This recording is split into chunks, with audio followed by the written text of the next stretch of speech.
बिस्मिल्लाहिर्रहमानिर्रहीम। Dear students, हमारा जो लेक्चर है ये MSc second part, MSc mathematics second part, और सब्जेक्ट है हमारा एनालिटिकल डायनामिक्स। और एनालिटिकल डायनामिक्स में जो हम कर रहे हैं तो पेज नंबर 3 हमारे नोट्स में से। तो सबसे पहले हम बात करेंगे वो है व्हाट आर जनरलाइज्ड कोऑर्डिनेट्स, क्या होते हैं, व्हाट आर जनरलाइज्ड कोऑर्डिनेट्स। ठीक है, तो उसको जब हम डिफ़ाइन करेंगे तो कहेंगे smallest, the smallest independent variables, smallest independent number of variables,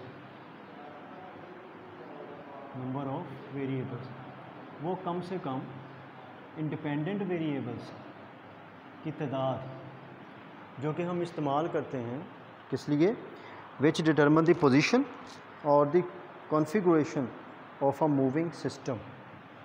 ठीक है, विच कैन डिटरमिन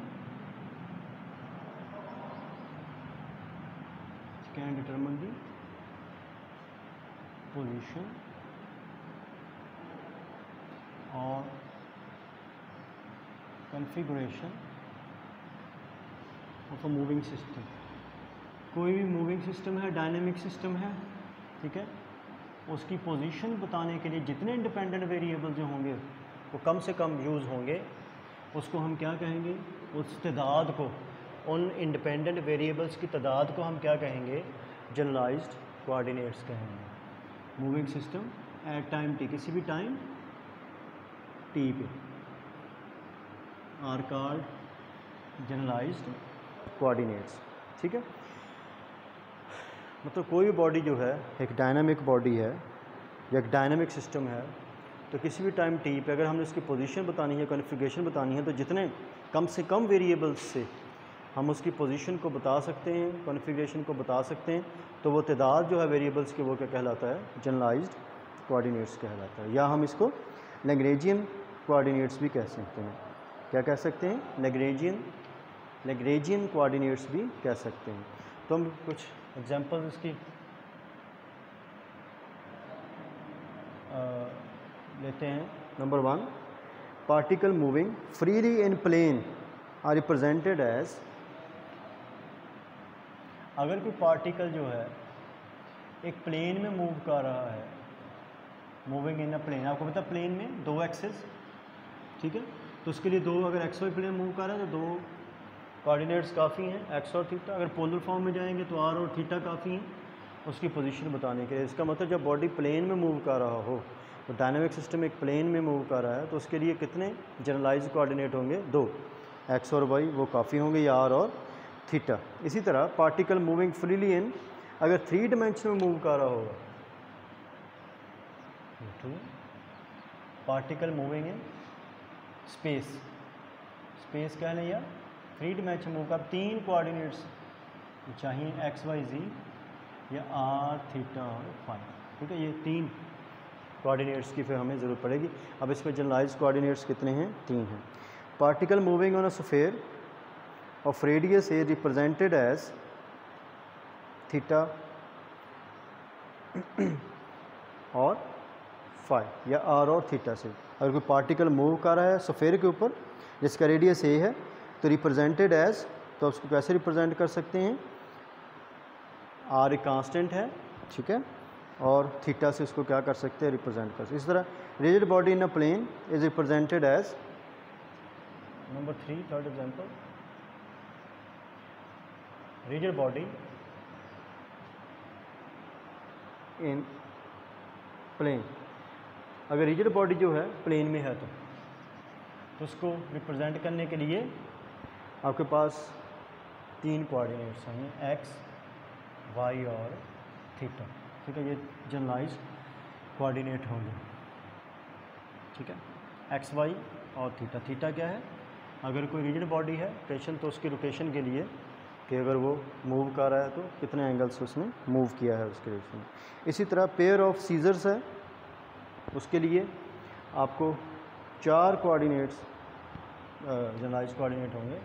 वैसे ये एक्स वाई प्लेन, अगर ये सीज़र है, ठीक है, ये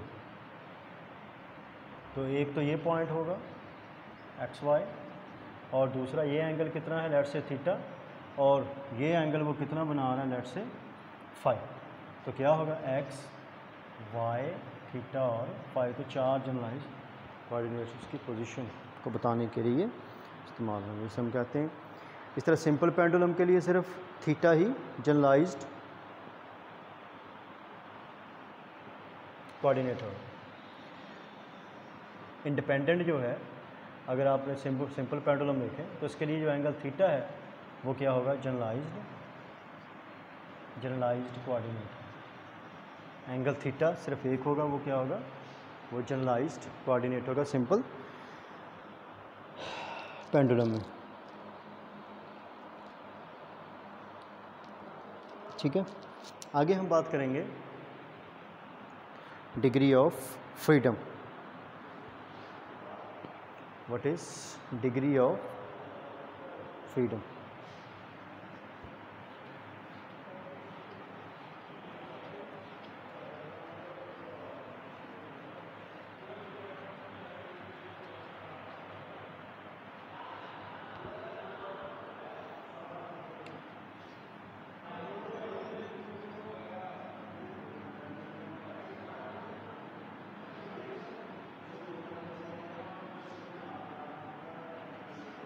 degree of freedom.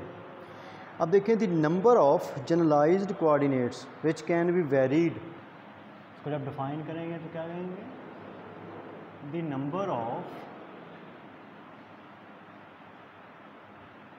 Generalised coordinate, generalized हम पढ़ चुके हैं, coordinates which can be varied,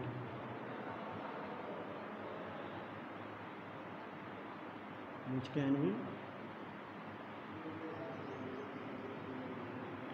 can be varied। ठीक है, इंडिपेंडेंटली, उनको आप इंडिपेंडेंटली वेरी कर सकें, इंडिपेंडेंटली, और वो क्या डिटरमिन करें, determine the number of degree of freedom के, यानी जितने भी जनरलाइज्ड कोऑर्डिनेट्स हैं जिनको आप इंडिपेंडेंटली वेरी कर सकते हैं वो क्या कहलाते हैं, वो नंबर ऑफ जनरलाइज्ड कोऑर्डिनेट्स क्या हैं, वो तादाद क्या है, वो हमें रिप्रेजेंट करती है degree of freedom, represent degree of freedom. अब इसकी एग्जांपल से आपको इस बात को समझाता हूँ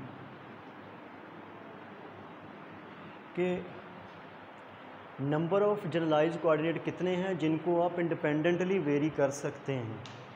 ठीक है, यानी किसी भी सिचुएशन में जो जनरलाइज्ड कोऑर्डिनेट्स हैं कितने हैं जिनको आप इंडिपेंडेंटली क्या कर सकते हैं, वेरी कर सकते हैं। तो जितनों को आप इंडिपेंडेंटली वेरी कर सकते हैं वो क्या कहलाते हैं, डिग्री ऑफ फ्रीडम कहलाते हैं। तो एग्जांपल से समझाता हूँ आपको कि फ़र्ज़ कर लें केस है हमारे पास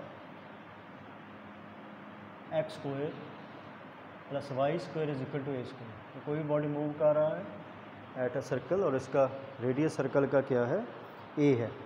the number of ways in which the system can evolve independently. ठीक है, अब कितने तरह से आप इस सिस्टम को जो जनरलाइज्ड कोऑर्डिनेट इसमें है एक्स और वाई, आपको इसको कितनी तरह क्या कर सकते हैं, वेरी कर सकते हैं, या वो कौन से जो वेरी हो सकते हैं। समझ आए ना बात की? तो हम क्या कहेंगे, the number of ways in which the system can evolve, the number of ways in which system can be evolve.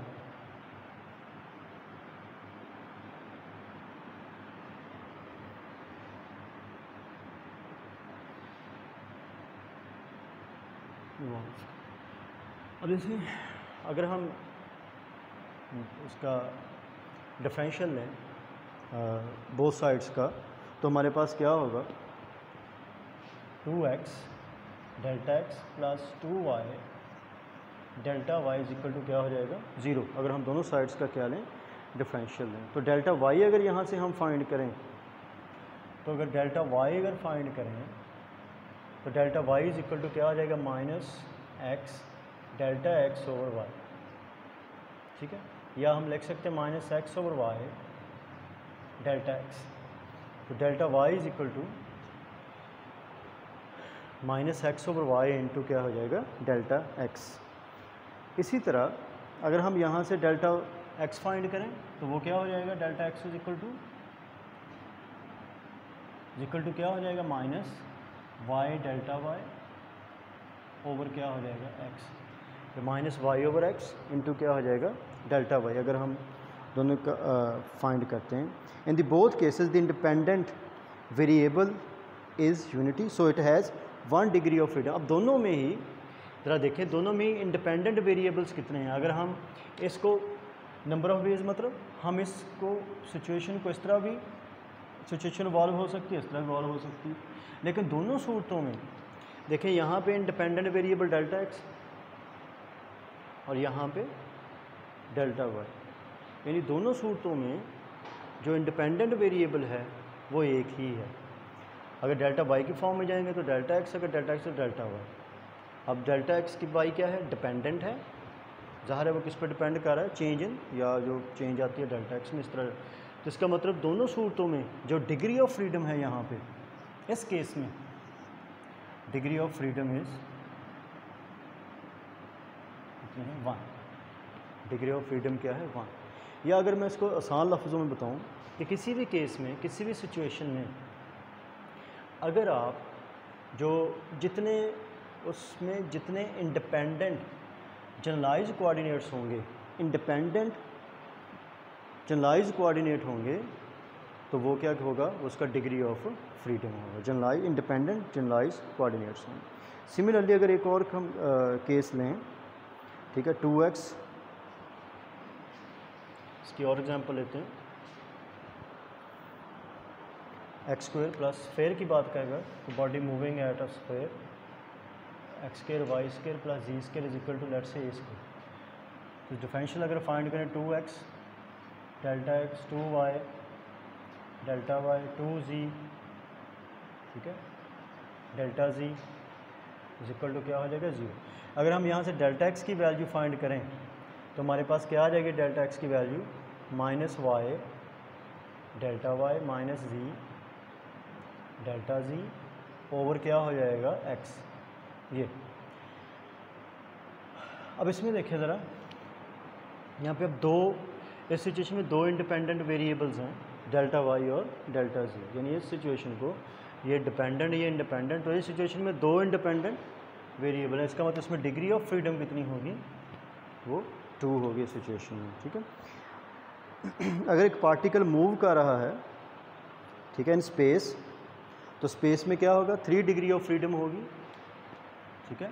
अगर कोई बॉडी मूव कर रहा है मूविंग इन स्पेस तो we have delta x delta y और delta z, ठीक है। ये 3 इंडिपेंडेंट क्या होंगे वेरिएबल्स से आप रिप्रेजेंट कर सकते हैं। The pair of scissors in the plane has 4 degree of freedom, अभी पीछे बताया था, इसके 4 जनरलाइज कोऑर्डिनेट हैं और 4 से ही इंडिपेंडेंट वेरिएबल से आप इसको रिप्रेजेंट कर सकते हैं। इंडिपेंडेंट वेरिएबल जो हैं जिसके तो उसकी डिग्री ऑफ फ्रीडम कितनी होगी 4 होगी, ठीक है।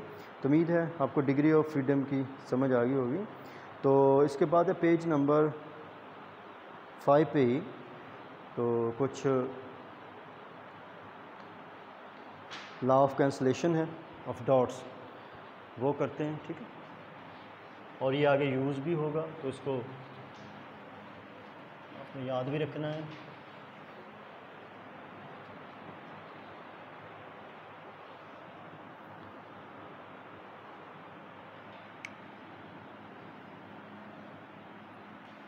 law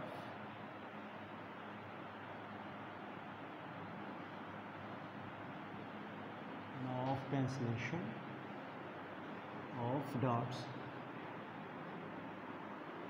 law of cancellation of dots। Let's say हमारे पास एक सिस्टम है डायनेमिक सिस्टम है, आर आई वैक्टर से हम उसको रिप्रेजेंट कर रहे हैं, और आर आई वैक्टर जो है दैट उसको इस फॉर्म में आप लिख सकते हैं टी कोऑर्डिनेट और Q1 Q2 Q3 so on, ठीक है। लेट्स से कितने कोऑर्डिनेट्स हैं n, इस फॉर्म में आप इसको रिप्रेजेंट कर सकते हैं, ठीक है, आर आई, ठीक है। यानी आर आई जो है जो वेक्टर है वो इन कोऑर्डिनेट्स के रिलेशन की फॉर्म में आप रिप्रेजेंट कर सकते हैं, ठीक है। या हम इसको इस तरह लिख दें कि r i is equal to r t और साथ के लिख दें qs q s, where s क्या है from 1 to n, where s is equal to क्या है 1 2 3 से कहाँ तक है n तक, ठीक है। क्यूज का मतलब क्या है Q1 Q2 Q3 Qn, हम ये कह लें कि ये इसमें ये जनरलाइज्ड कोऑर्डिनेट्स हैं, ठीक है, जिसे लैग्रेंजियन कोऑर्डिनेट्स भी हम कहते हैं Q1 Q2 Q3। और आई जो है वो चूँकि i is equal to 1 2 3 so on n तक, क्योंकि हमने कहा है कि जो डायनेमिक सिस्टम है कितने पार्टिकल्स पर मुश्तमिल है, n पार्टिकल्स पर मुश्तमिल है। तो पहले पार्टिकल के लिए क्या होगा R1, यहाँ पे R1 और T, वो उसको रिप्रेजेंट करने के लिए कितने कोऑर्डिनेट्स चाहिए, वो साथ साथ, तो Q1 दूसरे के लिए T, Q2 तीसरे के लिए Q3 सो ऑन, ठीक है। अगर हम डिफरेंशियल लें दो साइड्स का, देखें तो DRI इज इक्वल टू, अब जब हम इसका डिफरेंशियल लेंगे तो इसमें दो, एक क्यूज़ है वेरिएबल, दूसरा क्या है T है, तो हम T के लिहाज से भी और Q के लिहाज से भी, दोनों लिहाज से पार्शियली लेना पड़ेगा। तो पार्शियल डेरिवेटिव एक तो होगा टाइम के लिहाज से आर आई का, अब चूँकि डिफरेंशियल ले रहे हैं साथ क्या आ जाएगा dt, ठीक है। तो पार्शियल पार्शियल तो हमारे पास पार्शियल आ रही मतलब डी आर आई हो जाएगा, ठीक है। इसी तरह क्यूज़ के लिहाज से लेना है तो वो क्या होगा partial derivative of r i vector with respect to qs, साथ क्या आ जाएगा डी क्यूज़, ये आ गया हमारे पास डिफरेंशियल, ठीक है। ये बात, अब हम क्या करते हैं डिवाइड करते हैं, डिवाइडिंग बाय dt, इसको dt से डिवाइड करेंगे हमारे पास क्या आ जाएगा DRI वेक्टर dt इक्वल, इसको d पे डिवाइड कर देंगे क्या आ जाएगा पार्शियल डेरिवेटिव आ जाएगा टाइम के लिहाज से RI का, dt से dt क्या हो जाएगा कैंसिल हो जाएगा, ठीक है।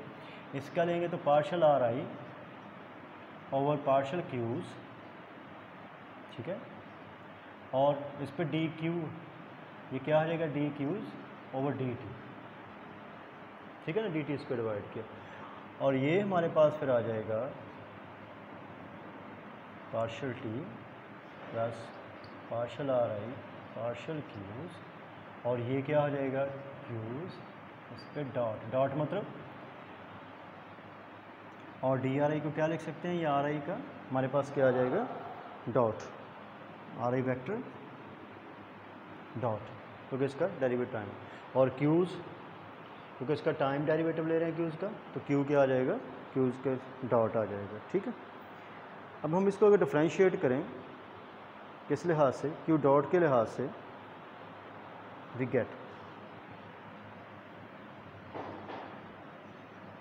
Differentiating with respect to q dot के लिहाज से अगर हम इसको डिफ्रेंशिएट करें, तो इसको क्यू लिहाज के लिहाज से डिफ्रेंशिएट करेंगे तो हमारे पास क्या आ जाएगा आर आई को, तो आ जाएगा पार्शियल आर आई डॉट और पार्शियल क्यू डॉट, ठीक है जी, क्योंकि हम इसका डेरिवेटिव ले रहे हैं क्यू डॉट के लिहाज से, ठीक है। सिमिलरली इसका डेरिवेटिव लेंगे अगर क्यू डॉट के लिहाज से, ठीक है, ये तो ये क्योंकि पार्शियल आ रही टाइम पार्शियल टाइम के लिहाज से, तो सिंपल हमारे पास क्या आ जाएगा, ये राइट साइड पे partial r i partial queues और क्यू डॉट, क्योंकि जब पार्शियल क्यूज़ आएगा तो हमारे पास क्या हो जाएगा, ये क्यू का क्यू डॉट के लिहाज से वो 1 होगा, ठीक है।